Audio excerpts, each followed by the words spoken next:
जसनाथ जी महाराज के इस मंदिर प्रांगण में श्रीदेव जसनाथ धर्मार्थ ट्रस्ट के अध्यक्ष महोदय, भद्राचल मुख्य धाम के महंत जी वीरभद्रनाथ जी, इस ट्रस्ट के सभी अधिकारी और सदस्यगण, मंच में विराजित हमारे प्रिय पर्यावरणविद श्याम सुंदर जी, एडिशनल एसपी साहब, सभी महंतगण और सम्मानित मंच और सभी आप लोग पधारे हुए सिद्ध पुरुषों, माताओं, बहनों और बच्चों, आज का जो कार्यक्रम है बहुत ही आप लोगों ने सुंदर और व्यवस्थित जो है किया है और एक बहुत बड़ा काम यहाँ पे मंदिर निर्माण के साथ में जो अन्य गतिविधियाँ हैं उसको भी संचालित करके कर रहे हैं। जैसे कि भोजन का भंडारा चल रहा है, इधर आप लोगों ने हवन किया, इससे पहले भगवत कथा का जो है आयोजन हुआ और उसके साथ में बहुत से जो लोग हैं अनुभवी लोगों को आपने बुलाया और अपनी बात रखने का जो है मौका दिया और एक ज्ञान का आदान प्रदान जो है उसका हम लोगों को सुअवसर मिला। अभी मेरे से पूर्व में श्याम सुंदर जी साहब ने जसनाथ जी महाराज की शिक्षाओं के बारे में, विशेषकर पर्यावरण की जो शिक्षा है उसके बारे में विस्तार से हम लोगों के सामने बात रखी। जसनाथ जी महाराज जो हैं वो बहुत बड़े मानव जगत के कल्याण के लिए शिक्षक हुए हैं, पर्यावरण के बहुत बड़े जो हैं शिक्षक हुए हैं और जीवों की रक्षा के लिए। आपको जानकारी होगी कि जसनाथ जी महाराज का एक नाम जो है वो है सुचियारा श्याम। उन्होंने मानव जगत को सत्य शिक्षा दी, इस वजह से उनका नाम जो है वो हो गया सुचियारा श्याम। उसके साथ में उनका एक विशेषण है जीवाधणी। उन्होंने सभी जीवों की रक्षा की, इस वजह से उनका एक विशेषण है जीवाधणी, निकलंग होता और बहुत से जो है उनके विशेषण हैं। तो जसनाथ जी महाराज ने 500 साल पहले एक बहुत बड़ा जो है अध्यात्म का जागरण किया और लोगों को शिक्षा दी। उनकी जो शिक्षाएं हैं वो आज जो संपूर्ण विश्व के अंदर मानव मूल्यों की बात होती है वो बात उन्होंने 500 साल पहले की। अब जसनाथी परंपरा के अंदर कहीं भी किसी भी प्रकार का जो भेदभाव है,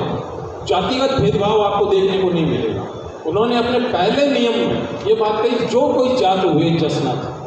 तो जो भी कोई व्यक्ति जो जसनाथ धर्म का अनुसरण करता है, मूलतः अपने जसनाथ परंपरा के अंदर आप लोगों ने तो पाना धारण किया है, भगवान भेंट धारण किया है और जसनाथ जी महाराज ने कहा है भगवो मानो हितकर मानो जुग जुग जसवंत जानो, कि भगवान भेंट धारण करने की वजह से आप लोगों की जिम्मेवारी जो है, सामूहिक जिम्मेवारी बहुत ज़्यादा बढ़ जाती है। लेकिन जो जसनाथ जी महाराज का नियमों का अनुसरण करते हैं उसमें जैसे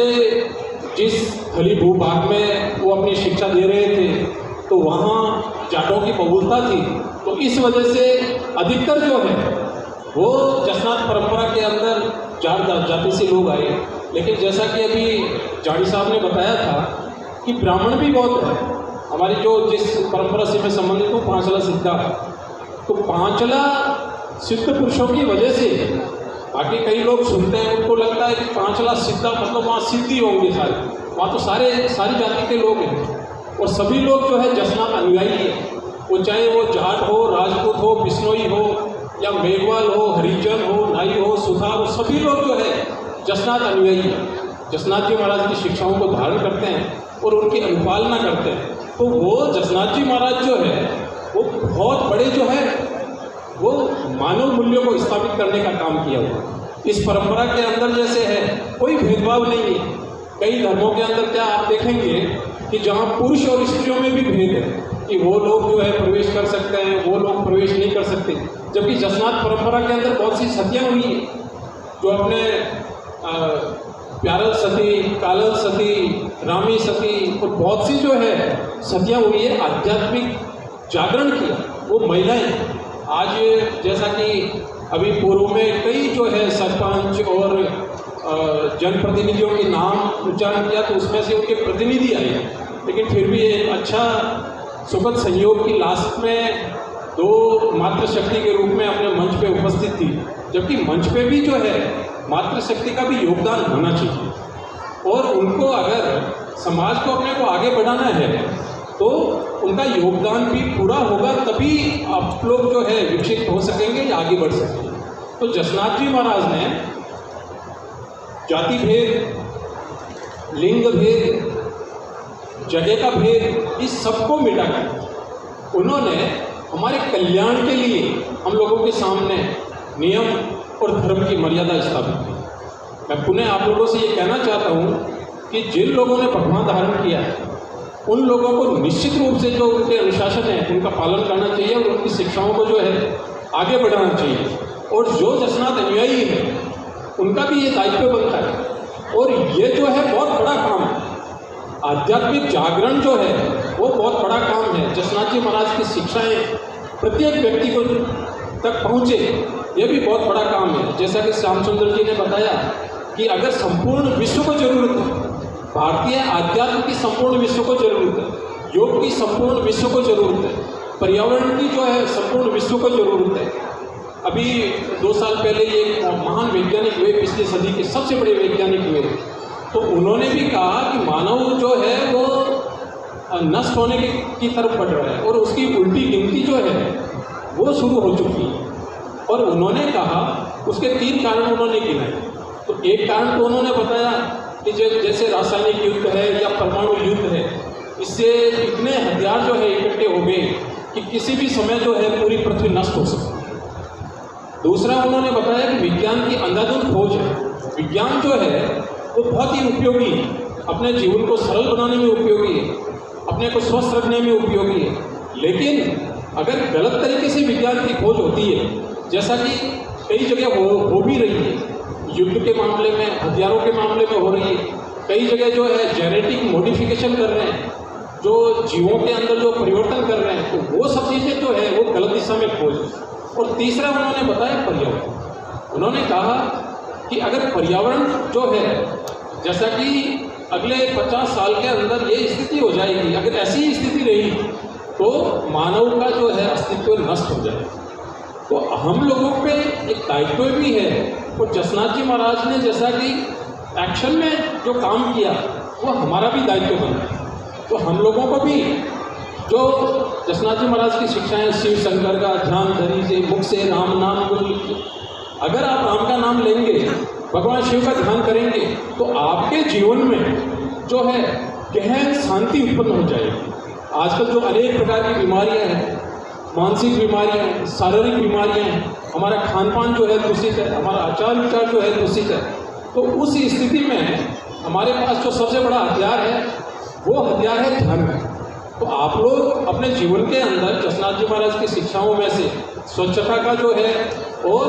ध्यान का जो उद्देश्य है उसको पालन करें और पर्यावरण का जो उद्देश्य है उस पर भी पूरा ध्यान दें और जीवों को बचाएं।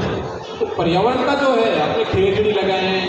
जाल लगाएं, जैसा कि अभी सहजन के बीज यहाँ मिल रहे हैं, तो कितना बढ़िया। सहजन जो है सबसे बड़ा प्रोटीन का स्रोत है इस दुनिया में।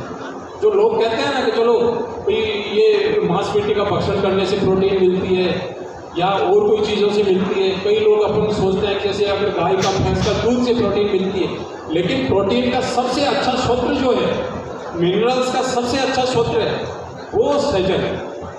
तो जसनाथ जी महाराज की जो शिक्षाओं के साथ में हम पर्यावरण को जोड़ के संपूर्ण विश्व में ये जो संदेश है ये मिलना चाहिए कि जसनाथ एक ऐसे आध्यात्मिक पुरुष हुए और उनकी शिक्षाओं के अंदर पर्यावरण और उनके जो अनुयायी हैं, सभी जाति के लोग हैं, वो मूलतः जो सिद्ध पुरुष हैं उनकी तो जिम्मेवारी बन जाती है कि हम शिक्षाओं को आगे फैलाएं और उनको दें। जो जसनाथ अनुयायी हैं उनकी भी एक जिम्मेवारी बनती है जब दूसरे लोगों तक भी गुरु महाराज के जो आदेश है, उद्देश्य है, वो आगे दें। तो मेरा आप लोगों को जो यही अनुरोध है कि उनकी मूल शिक्षाओं को अगर हम समझ लें और उनको जीवन में लागू कर लें और उनका जो है आगे फैलाव करें, तो एक बहुत बड़ा संदेश जो है दुनिया का भला हो सकता है, मानव का भला हो सकता है, कल्याण हो सकता है। तो ये उद्देश्य आप यहाँ से लेके जाएं। और मैं आप लोगों से ये भी कहना चाहूँगा, कुछ जो अव्यवस्थाएँ अभी थोड़ी देर पहले भी देखने को मिली, तो ये हम लोगों को थोड़ा सा समझ का विकास करना होगा, क्योंकि जिम्मेवारी जब बड़ी होती है तो उसके साथ में आप लोगों का जो है व्यवहार भी वैसा और सही होना चाहिए, ताकि दूसरे लोग भी देख सकें। अगर सिद्ध पुरुष लोग भी ये समझ नहीं रखेंगे तो दूसरे लोग को कैसे रखेंगे।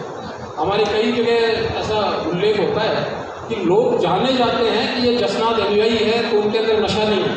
ये जसनाथ अनुयायी है तो इनका जो आचरण है वो शुद्ध है, ये जसनाथ अनुयायी है तो ये जीवों की रक्षा करते हैं, जसनाथ अनुयायी जो है पेड़ों को लगाते हैं, जसनाथ अनुयायियों में आपसी प्रेम है। तो ये जो संदेश है ये हम सब लोगों को जो है ध्यान में रखना होगा और हमें आगे बढ़ना होगा। मुझे यहाँ पे बुलाया आप लोगों ने, मुझे बड़ी खुशी की बात है कि जब अपने सभी भाइयों के साथ में चर्चा होती है तो बहुत प्रसन्नता होती है, दिल को सुकून मिलता है। और ऐसी पावन जगह पे आप लोगों ने बहुत ही सुंदर आयोजन किया है, सब लोगों को सामूहिक रूप से बुलाया है। मैं पुनः आप सभी लोगों को साधुवाद देता हूँ। धन्यवाद। श्री हरि।